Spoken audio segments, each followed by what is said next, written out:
Donc bonjour, bienvenue donc pour ma petite vidéo sur le logiciel LibreOffice Calc afin de pouvoir faire des plannings, voire des rétro-plannings pour vos projets. Donc il faut bien sûr lancer le logiciel LibreOffice Calc de manière à créer votre projet. Moi j'aime bien donc laisser dans un premier temps toujours une colonne blanche ici, comme ça la colonne A et la colonne et la ligne 1, je l'utilise pas, de manière à laisser pouvoir insérer des colonnes plus facilement et puis laisser un petit peu d'air à mon tableau qui sera ici plutôt dans la zone bleue. Voilà. Donc en haut à gauche, on peut déjà écrire le mot étape. Donc ce sera dans cette colonne que j'écrirai toutes les étapes voilà, de mon travail. Ici, j'ai donc une première case date que je ferai fusionner sur toute la longueur. Et je dois bien sûr avoir maintenant les étapes, savoir quelles étapes vont constituer mon projet. Donc normalement les étapes vous les avez dans votre classeur, donc vous prendrez bien votre fiche de classeur, pas ce document ici, c'est un document un peu générique qui peut changer en fonction des classes et des années. Donc les étapes, donc on voit qu'en tout premier, la première étape, on aurait donc la présentation du projet. Donc on écrit présentation du projet. Hop. Donc en l'occurrence on peut spécifier que la durée c'est de 1 heure. Voilà, hop. Allez, je mets un petit tiret comme dans le cours. Présentation du projet. On fait ainsi la même chose pour toutes les autres petites sections, d'accord. Donc voilà, c'est un petit peu long. Alors moi je vais tout mettre d'un coup, ça va, je vous épargne un petit peu le temps. Voilà, donc j'ai tout écrit au niveau de mon projet. Alors vous pouvez ajuster la colonne B où est écrit différentes étapes, de manière à ce que ça vienne coïncider avec la plus longue des cellules. En l'occurrence, c'est celle-ci, là où il y a le mot marqué physique. Donc toutes les étapes sont marquées ici. J'ai peut-être parfois sauté des cases, en l'occurrence c'est pour les phases 1, les phases 2, les phases 3. On n'est pas obligé, mais bon voilà, on pourrait même le réécrire ici d'ailleurs, les différentes phases. Ça peut se faire tout à fait. Donc pour écrire phase 1 étude préalable dans cette partie-là pour tout ce petit bloc de cellules, c'est assez simple. Alors déjà moi j'aime bien faire un clic droit de manière à insérer une colonne avant, afin de toujours garder cette colonne libre. Et donc je vais le créer dans cette zone B. Donc je vais d'abord la fusionner, la cellule, en cliquant sur l'icône fusionner. Une fois que j'ai cliqué sur fusionner, je vais pouvoir écrire mon petit texte, phase 1, de points. Donc étude préalable. Voilà. Alors là on voit que le texte il est un petit peu tronqué, c'est pas très joli. Donc on peut toujours cliquer sur format en cellule. Et donc on a le renvoi automatique à activer dans la cause, dans l'onglet alignement. On voit la ligne automatique. Ok, hop. J'ai agrandi un tout petit peu ma cellule afin que ce soit plus lisible. Voilà, je pense qu'en 3 lignes c'est plutôt esthétique. Et on peut ainsi faire la même chose éventuellement pour les autres cases. Voilà, si on voulait pour faire ça bien. Et il faut faire ça bien. Il faut le faire ainsi. Ok. La partie ici c'est plutôt quelque chose qui est un petit peu mixte, qui est tout un petit peu les temps qui seront pas directement productifs pour le projet. Donc les voyages, les stages d'entreprise, l'évaluation, questionnaire, ainsi de suite. Tout ce qui prend un petit peu de temps en plus, qui est nécessaire quand même à l'obtention de notes, pour notamment le brevet, mais qui font un petit peu perdre de temps pour la réalisation du projet. Alors ensuite, on va s'occuper mettre les différentes dates du projet. C'est donc important de savoir déjà les différentes dates par où commencer. Alors, moi je vais partir déjà de la date de tout début d'année de septembre. On va considérer qu'on commence le 1er septembre. Alors vous avez les dates dans votre classeur. Donc à vous de regarder l'investigation que vous avez dans le classeur afin de connaître la première date sur laquelle on a commencé à faire notre présentation du projet. C'est la date donc de la première investigation. Bon, moi je vais prendre comme exemple le 1er septembre. Vous marquerez correctement la date de votre côté, voilà. Donc le premier cours, le 1er septembre. On va considérer qu'on fait un cours tous les 15 jours, puisque c'est surtout le cours de 2 heures qui nous importe. Le cours d'1 heure, on a moins le temps de faire d'avancer sur le projet, on fait plutôt les petites choses comme regarder les petites vidéos, comme préparer, lancer une investigation, faire une petite synthèse. Donc on va mettre la deuxième séance 15 jours après, soit donc le 15 septembre. Voilà, c'est donc validé. Alors ce qui est bien avec Microsoft Calc, c'est qu'il n'y a pas besoin d'écrire toutes les dates ainsi, parce que ça serait un petit peu fastidieux. Il suffit de sélectionner les deux cellules bleues, de prendre le coin de la case en bas à droite, là, le petit point noir. Donc je recommence, je prends les deux cases, le petit coin en bas à droite, je reste cliqué, clic droit, et je fais glisser en restant cliqué jusqu'à ma date de fin. Donc on peut aller très très loin comme ça. Ça le calcule automatiquement, ça incrémente tous les 15 jours et ça met 15 jours à chaque case, puisque j'ai fait ça sur la première et sur la deuxième. Donc on va dire que notre projet, ce serait bien de le terminer, on va dire au mois de juin, donc on peut dépasser un tout petit peu jusqu'au mois de juillet, vraiment date de fin des cours, on va dire. Donc vous pouvez d'ailleurs vous en aider aussi d'un agenda pour fixer toutes ces dates, hein, bien sûr, avec les vacances scolaires, tout, vous verrez qu'il y en aura besoin.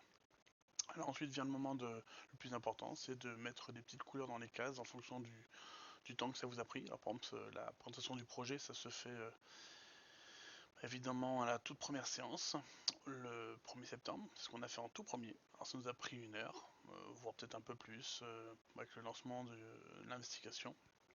Donc on met une petite couleur, jaune ou autre, dans cette case, marquant que cette première séance était consacrée à la présentation du projet.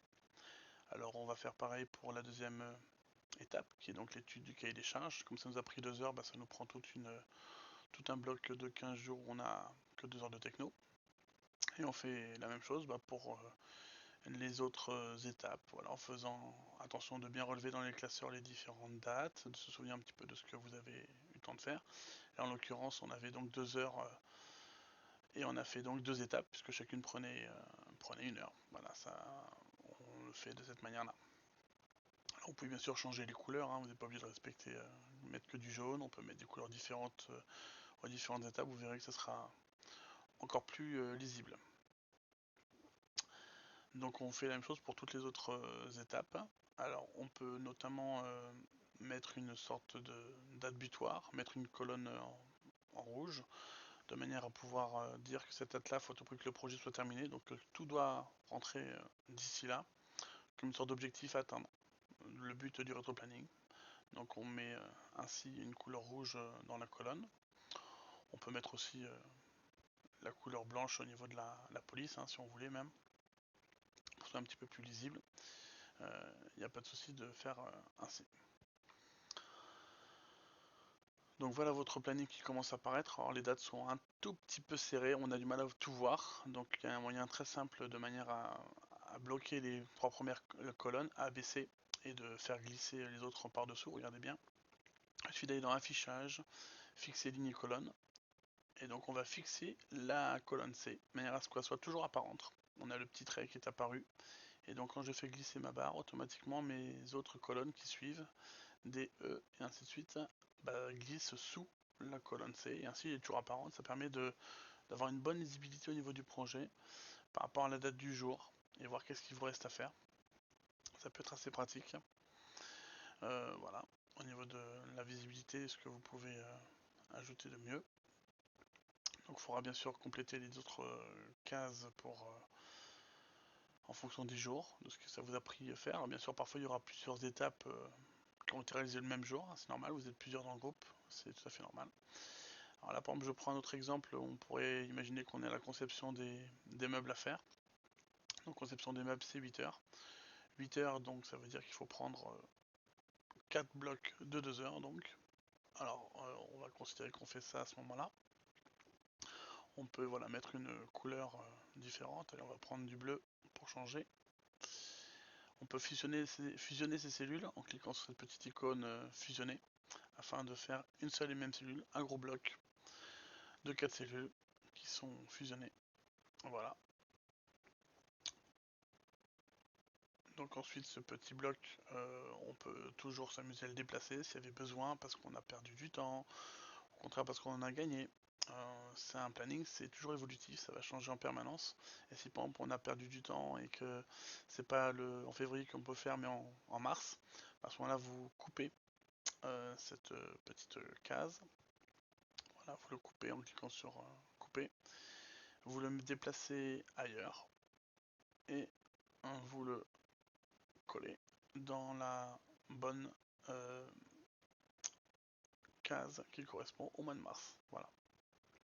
Après, il faudra penser donc à supprimer éventuellement vos anciennes modifications. Voilà, vous pourrez toujours le modifier en mettant notamment une couleur neutre, transparente à vos anciennes cases. Voilà, vous pourrez toujours modifier ça à loisir. Je vous laisserai vous en occuper. Donc voilà, il faut s'imaginer faire toutes les autres cases ainsi. Alors on peut aussi, pour plus de visibilité, tasser toutes les colonnes. Donc on les sélectionne toutes et du coup on va pouvoir un petit peu les tasser et puis tout voir sur un seul même plan. Alors n'hésitez pas à prendre un peu plus, carrément même dépasser votre date butoir. On prend une colonne en exemple et du coup toutes les colonnes se mettent à la même largeur que celle qu'on a dictée puisqu'on a tout sélectionné. Alors pas forcément trop se tasser non plus. D'ailleurs on voit que les dates ne peuvent plus apparaître parce qu'elles sont trop tassées. Alors là on peut du coup changer l'orientation du texte en les sélectionnant, en allant ensuite faire un petit tour dans l'onglet format. Et vous allez voir que du coup ça va permettre d'ajuster ces cellules. Alors on va toujours dans la partie alignement, et dans l'alignement, orientation du texte, on met à 90 degrés. Et du coup vous avez vos dates qui apparaissent de cette manière verticalement. Voilà. Vous n'êtes pas obligé, mais pour plus de visibilité c'est pas mal. D'ailleurs si vous voulez insérer à tout prix les cours d'une heure toutes les semaines, ça permet de vraiment tout mettre sur un seul même plan, c'est l'idéal. Donc on a toutes nos dates qui apparaissent. Vous pouvez d'ailleurs ajuster aussi le zoom, hein, comme je viens de faire à l'instant, soit avec le contrôle molette de la souris. Moi je fais contrôle plus molette de la souris. Vous avez tout en bas à droite ce qu'il faut pour y arriver. Voilà. Avec la petite barre à faire glisser. Moi elle est un petit peu cachée avec mon bloc. Voilà. Alors vous avez donc après en effet des rôles pour attribuer à chacun, donc webmaster, ainsi de suite, voilà, responsable de Swim 3D. Donc vous pouvez très bien écrire ici élève 1, élève 2, dans la case par exemple pour la conception des meubles, pour celui qui est responsable de cette partie-là. Donc on met son nom, et donc c'est à lui de s'occuper de cette partie-là, de gérer le temps, de gérer le résultat, de respecter la date de fin. Voilà, c'est son rôle, donc n'hésitez pas à renseigner cette partie-là, de manière à ce qu'on sache qui doit faire quoi. Avec un seul document, on a une lisibilité de tout le planning.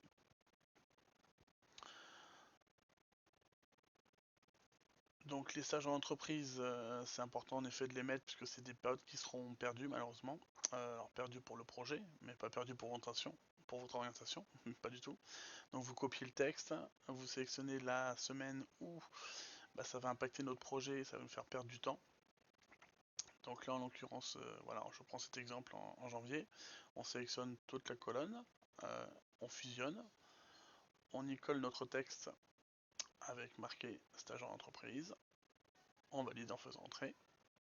L'orientation du texte, on peut comme la changer comme je l'ai montré précédemment en cliquant sur format, cellule, toujours dans l'alignement à 90 degrés, hop, et on peut même mettre une couleur un peu plus sombre, mettre du noir, de manière à montrer que c'est une zone qui est banalisée. Voilà, on peut pas travailler sur cette partie-là. Ce projet, du moins, ça sera compliqué. On peut même copier d'ailleurs cette zone-là pour mettre la même chose pour les vacances. Voilà, il suffit de faire un copier de la case, de sélectionner la période où on a des vacances, par exemple le 22 décembre, imaginons que ce soit la semaine des vacances.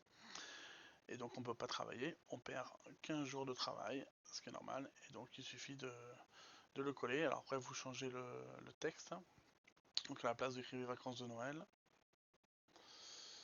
alors vous l'écrivez bien dans la case noire, voilà, moi je me suis trompé, vous le copiez-collez, du coup, hop, on le coupe, on le colle à la place de stage en entreprise. Et ainsi on sait qu'on a des périodes qui vont être en partie perdues pour l'avancement de notre projet. Vous avez certaines étapes du coup qui vont aussi se mettre entre ces fameuses colonnes noires. Alors c'est normal, c'est voilà, par exemple la création de la maison sur System 3D, bah, ça va nous prendre deux blocs de 2 heures, 4 heures, et donc elles seront parfois à cheval. Voilà, c'est une contrainte, mais il va falloir forcément l'utiliser. Il y aura aussi des étapes aussi qui vont devoir se mettre les unes après les autres. Par exemple, on peut pas normalement créer la maison sur Sodome 3D après avoir fait la conception des cloisons. Il faut d'abord avoir fait cette étape. On peut pas savoir où mettre les cloisons si on n'a pas d'abord fait la maison sur Sodome 3D ou sur un logiciel voilà, de ce type. Donc voilà, faut penser ce qu'on appelle les antériorités, des étapes qui sont forcément antérieures à d'autres et d'autres qui sont donc postérieures. Il y a une conséquence, une suite. On peut pas nettoyer la maison si on n'a pas déjà fait la maison en briques, hein. Ça paraît évident, mais alors voici donc bah, du coup tous les petits conseils que je peux vous donner pour faire votre planning. Maintenant, ce sera être à vous de jouer, de respecter bien sûr les délais. Donc l'objectif c'est cet outil, ça sera donc de le faire évoluer au fur et à mesure des semaines, comme j'ai déjà dit, et bah, de respecter au final la date butoir, la colonne rouge, c'est très important. Voilà, de se fixer sur ça, et c'est un outil primordial qui est utilisé par toutes les entreprises afin de pouvoir s'assurer que le délai est bien respecté. Allez, bon travail!